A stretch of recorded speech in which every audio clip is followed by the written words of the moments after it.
Assalamualaikum warahmatullahi wabarakatuh. Halo teman-teman, perkenalkan nama saya Nurul Fauzia dari kelas BC 212 Prodi PGSD Bilingual Fakultas Ilmu Pendidikan Universitas Negeri Makassar.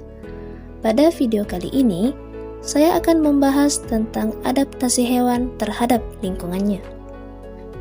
Materi ini merupakan materi dari mata pelajaran Ilmu Pengetahuan Alam di kelas 6 tema 2. Yang pertama ada adaptasi. Apa itu adaptasi? Jadi, adaptasi merupakan kemampuan makhluk hidup untuk menyesuaikan diri dengan lingkungan hidupnya agar dapat bertahan hidup.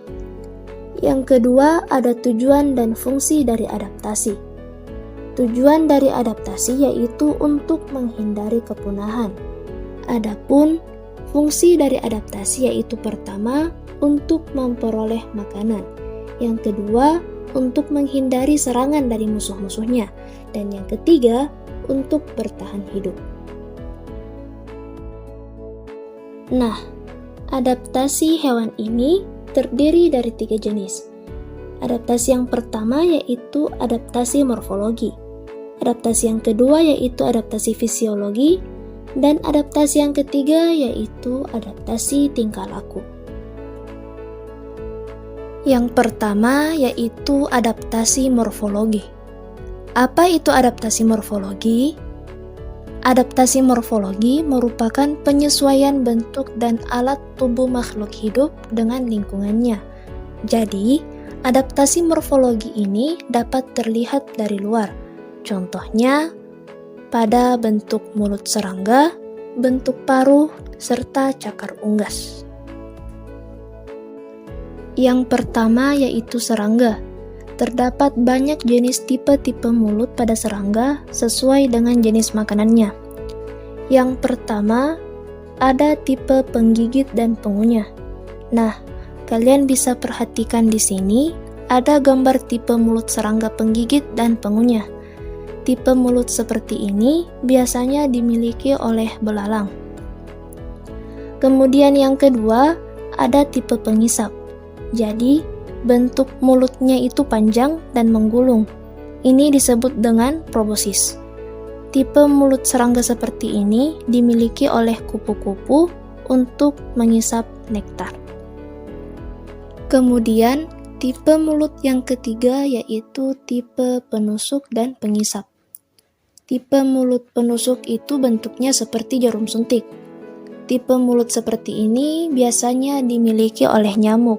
Bentuknya itu runcing dan digunakan untuk menusuk dan mengisap darah manusia. Kemudian, tipe mulut serangga yang keempat yaitu tipe penjilat. Nah, tipe penjilat itu bentuknya seperti ini. Di mulutnya itu terdapat saringan. Saringan ini berguna untuk menjilat cairan yang berasal dari makanan mereka. Tipe mulut seperti ini biasanya dimiliki oleh lalat.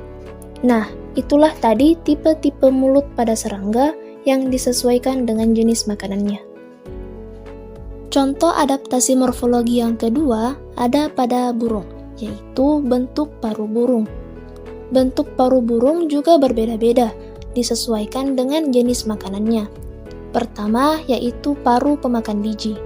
Jadi, paruh burung pemakan biji ini bentuknya pendek, runcing, dan tebal.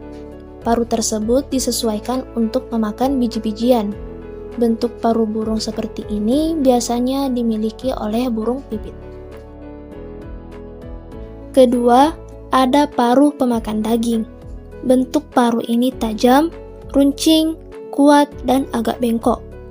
Paruh tersebut disesuaikan untuk menangkap dan mengoyak mangsa. Bentuk paruh burung seperti ini biasanya dimiliki oleh burung elang. Ketiga, ada paruh pemakan ikan. Bentuknya panjang dan memiliki kantong yang disesuaikan untuk menangkap ikan. Bentuk paruh seperti ini biasanya dimiliki oleh burung pelikan. Kemudian yang keempat, ada paruh burung pengisap madu. Bentuknya panjang dan runcing. Paruh tersebut disesuaikan untuk mengisap nektar bunga. Paruh seperti ini biasanya dimiliki oleh burung kolibri. Berikutnya, ada paruh burung pemakan serangga. Bentuknya panjang, runcing, serta tajam.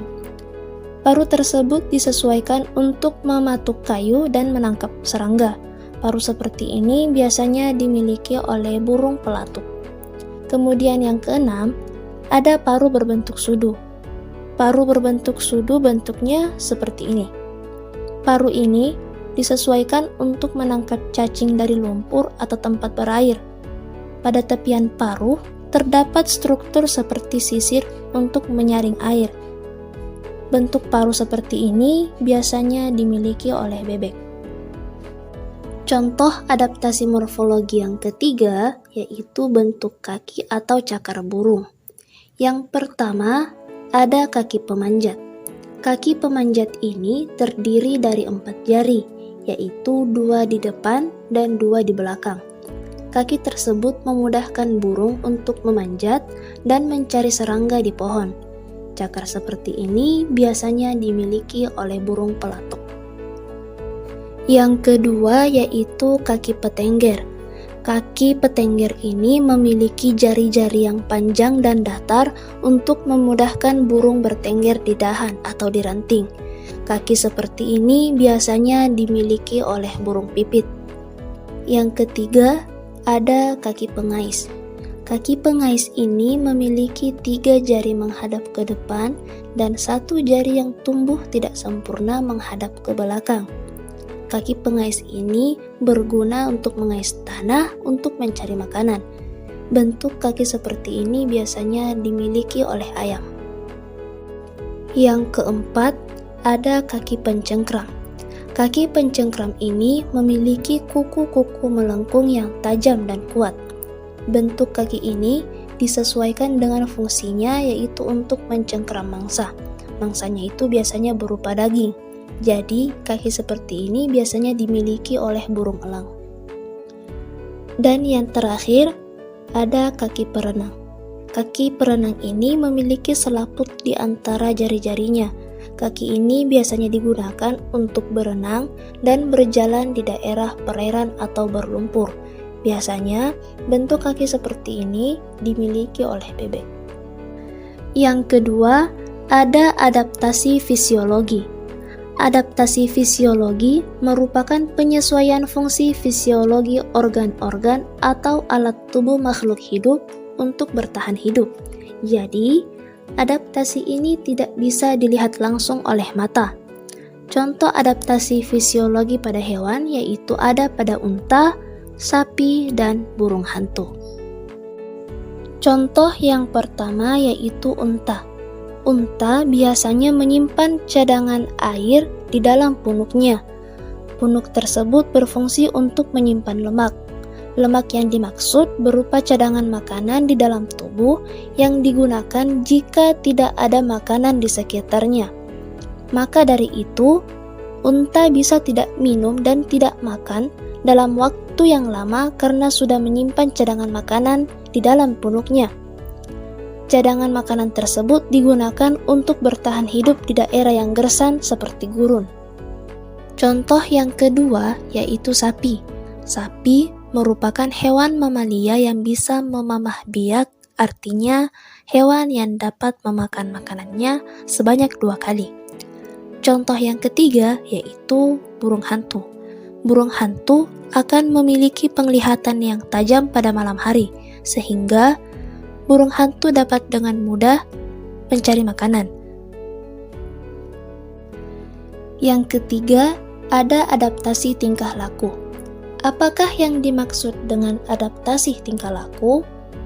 Jadi, adaptasi tingkah laku yaitu penyesuaian tingkah laku makhluk hidup untuk bisa menyesuaikan diri dengan lingkungannya, agar terhindar dari predator dan juga untuk mendapatkan makanan agar dapat bertahan hidup. Contoh adaptasi tingkah laku pada hewan yaitu bunglon, cicak, ikan batu, dan kelelawar. Contoh yang pertama yaitu bunglon. Bunglon dapat mengubah warna kulit tubuhnya menyerupai lingkungan sekelilingnya sehingga sulit untuk dikenali. Peristiwa tersebut dinamakan dengan mimikri. Contoh yang kedua yaitu cicak. Adapun cara cicak mengelabui musuhnya yaitu dengan cara memutuskan ekornya.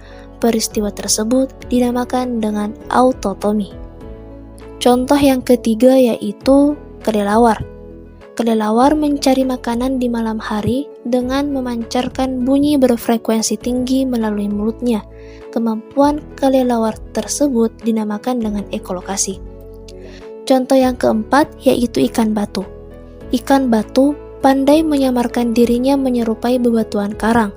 Jika secara tidak sengaja tersentuh, maka ikan batu ini akan kabur secepat mungkin. Peristiwa tersebut dinamakan dengan kamuflase. Nah, itulah tadi cara-cara hewan beradaptasi dengan lingkungannya. Sekian penyampaian dari saya, mohon maaf atas segala kekurangan. Akhir kata, wassalamualaikum warahmatullahi wabarakatuh. Sampai jumpa.